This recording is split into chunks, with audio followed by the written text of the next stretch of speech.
Me, yes. Do you want my name? I'm Rita Auerbach.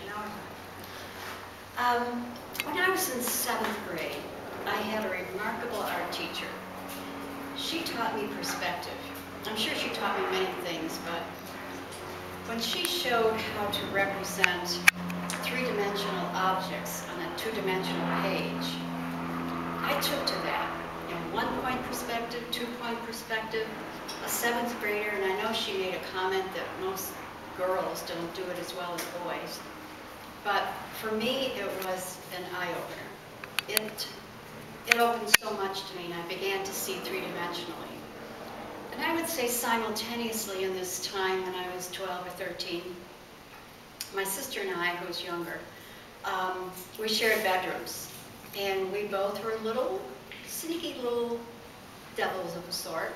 We challenged each other with drawings, little pencil drawings behind the furniture and in sneaky little corners and places. Small doodles, small challenging little figures or ideas. And one day, my mother, after school, called us to attention and said, "Girls, I've been in your room and I see exactly what you've been doing on your walls, these little doodles, you've been sneaking around, and you know you don't have to do that. This is your bedroom, your walls, you can do whatever you want." And that did it. That was the door that opened to make art, to say it's possible. Now, I went through high school in the days when high school students, if they were college-bound, had to take all the preparatory courses, no art classes. I had no art classes. But I went to Buffalo State College because the guidance counselor had said, previously asked what did I want to be. I wanted to be an architect. That three-dimensional representation stuck with me. I wanted to make buildings. And, but her guidance was no. Secretary, nurse, teacher. And the bloody part didn't agree, and taking notes was a no-no.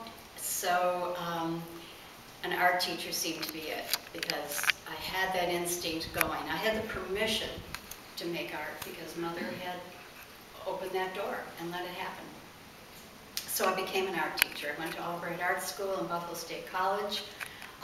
It was in the very early 50s. I started in 1950 at Auerbach. I was surrounded by the most incredible young art people from New York City mainly. They came up from New York to go to Buffalo because of Auerbach. They were from visual art schools. They were talented. They were accomplished. I had nothing. I had nothing going for me but that sense of perspective, which wasn't taught in the 50s. I mean, we were verging on the abstract expressionists, the Pollock, and everything that we know at Albright was happening then. But all things aside, I did become an art teacher, and I loved it. I really did. I actually did not start teaching until my 3 children were growing. So in that time frame while the children were growing, I reflected on the fact that I had a college education to be an art teacher, and I had done nothing with it. I had done nothing with my art. I was raising the kids. So what could I do to make art? Watercolor. Those little sets of watercolor, how easy. Open them up on the kitchen table, kids are napping or in school, I can do something. I can make some art. I can fuss around with whatever intrigues me. And I did that. And I painted on walls of my home also. I did murals, and the neighborhood, it was an exchange thing. You paint on my walls, I'll watch your children. And so I was expressing myself fairly well. Interestingly, and I was passionate about it and motivated to do it. But fast forward, I did then take a job in Clarence, New York in the early 70s and became a middle school and then ultimately a high school art teacher.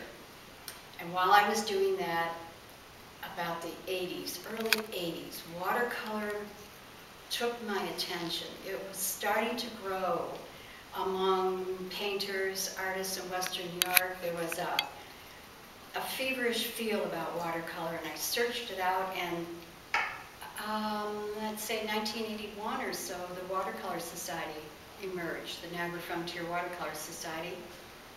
I met other watercolor passionate painters, and everything just grew from there.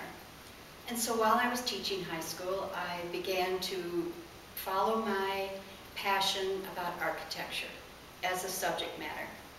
Not to be an architect, that was gone, but to use watercolor as subject. So I just married architecture and watercolor, and that's really what I am.